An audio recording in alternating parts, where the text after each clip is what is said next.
교과서 80에서 81쪽 한번 같이 보시겠습니다.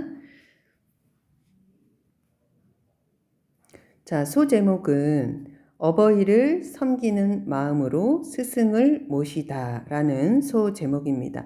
자, 스승은 다산 정약용을 말하는 것이고 다산 정약용을 황상이 어버이처럼 섬겼다 라는 것을 우리가 알 수 있습니다.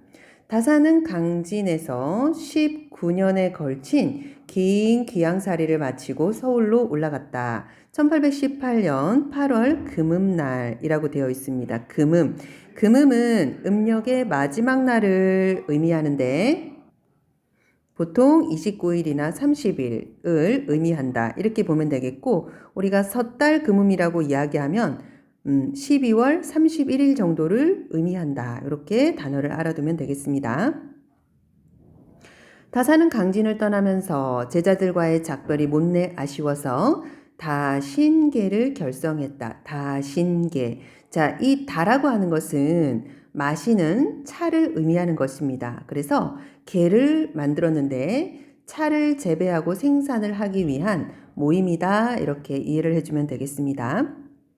그 후로도 제자들은 해마다 힘을 합쳐서 차를 따서 이거는 찻잎을 땄다 이 말이겠죠. 서울에 계신 스승에게 붙여드리곤 했다. 하지만 스승을 잃은 다산 초당은 이거는 다산이 만들었던 초당, 다산이 생활했던 그 장소를 말하는 것이겠죠.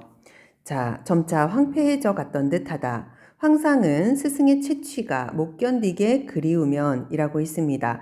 자, 강진을 떠난 그 다산을 그리워하고 있는 그런 내용이죠. 채취는 개인에게서 풍겨오는 그런 느낌을 의미합니다. 그래서 황상이 다산을 그리워하고 있다는 것을 우리가 알 수 있습니다.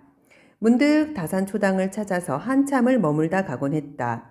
이미 황폐해질 대로 황폐해진 초당의 옛터를 서성이면서 스승이 손수 파서 새긴 정석이라는 두 글자를 어루만지다가 스승이 일군 대숲과 연못을 보면서 지난날의 맑은 풍정을 그리워했다.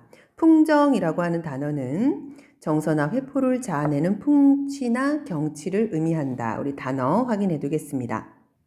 자, 우리는 이 글을 통해서 황상이 다산에 대한 정서, 그리움이라는 것을 우리가 표시를 해두면 되겠죠.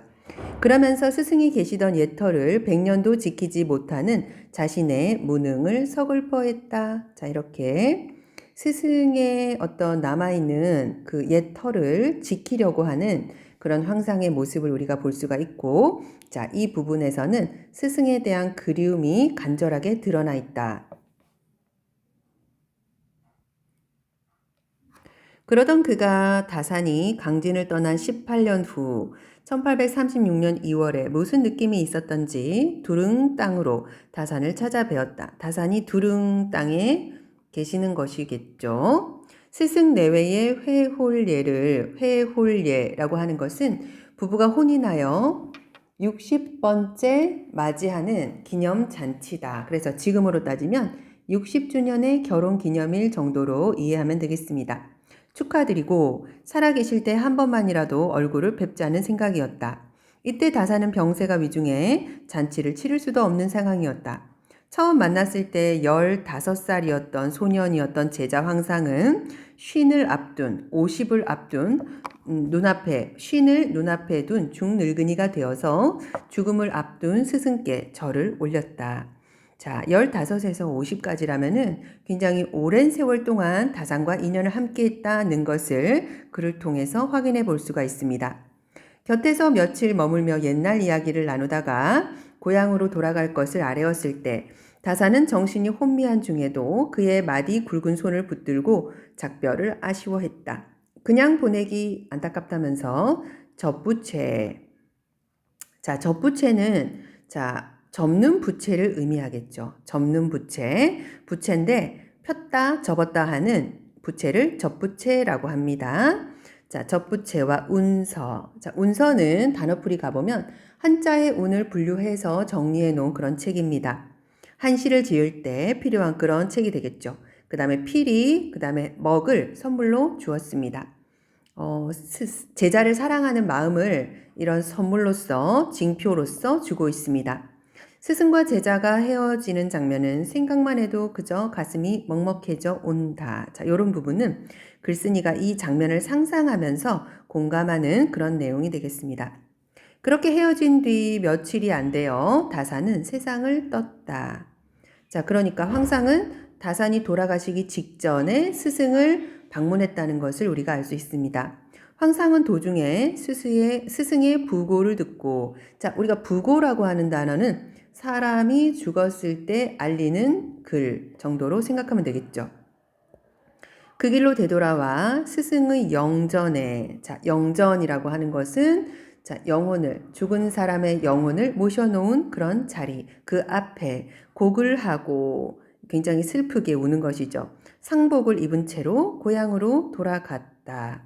자, 부고라고 하는 단어, 죽음을 알리는 내용입니다. 죽음을 고하다, 아래다, 이런 뜻이 되겠죠. 자, 옆에 사진을 보면은 정석이라는 글자가 보이고 있습니다. 자, 정석은 다산이 귀양살이 마치고 강진 떠나기 전에 자신의 성인 정약용할 때 그 정자겠죠. 그 정을 따서 새긴 바위다. 자, 81쪽 한번 보겠습니다. 자, 어진이가 새롭게 알게 된 점.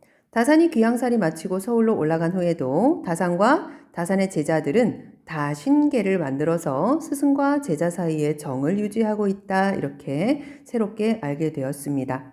자, 공감하며 읽기. 자, 정성이란 글자가 새겨진 바위 사진을 보니까 저 바위를 어루만지며 스승을 그리워하던 황상의 모습이 떠오른다. 자, 자신의 경험에 비추어서 생각해 보고 있습니다. 나도 전학 오기 전에 친구가 이별 선물로 준 물건을 볼 때면 그리움에 눈물이 나곤 한다. 스승이 바위에 새긴 글자를 어루만지던 황상도 나와 비슷한 심정이 아니었을까? 황상의 어떤 그 감정에 공감해보는 그런 내용이다. 이렇게 보면 됩니다. 자, 옆에 날개 문제를 보겠습니다. 어진이는 읽기의 목적을 달성하기에 알맞은지를 점검하고 있습니다. 자, 바람직한 스승과 제자와의 관계에 대한 보고서 쓰기를 하고 있죠. 이게 목적이 되겠습니다. 자, 어진이의 지금 읽기의 목적은 바람직한 스승과 제자와의 관계에 대한 보고서 쓰기입니다. 그러면 이 글을 통해서 바람직한 스승과 제자와의 관계를 알 수 있느냐 하는 것이죠. 거기서 다산이라는 스승과 황상이라는 제자와의 관계를 내용으로 선택했기 때문에 이 주제와 관련이 있다. 그래서 내용으로 한 것이 적절하다. 이렇게 정리합니다. 자, 어진이는 질문을 만들어서 4, 5, 6번에 대한 질문을 만들고 있습니다. 자, 다산은 제자들과의 작별이 아쉬워서 다신계를 만들었다고 했는데, 자, 강진에서 다산이 가르친 다른 제자들은 누가 또 있었을까라고 했는데, 우리가 질문 4번의 내용을 조사를 해보면, 자, 강진에서 윤규로의 자녀 등 18명의 제자를 두었다는 것을 우리가 자료를 찾아보면 알 수가 있습니다.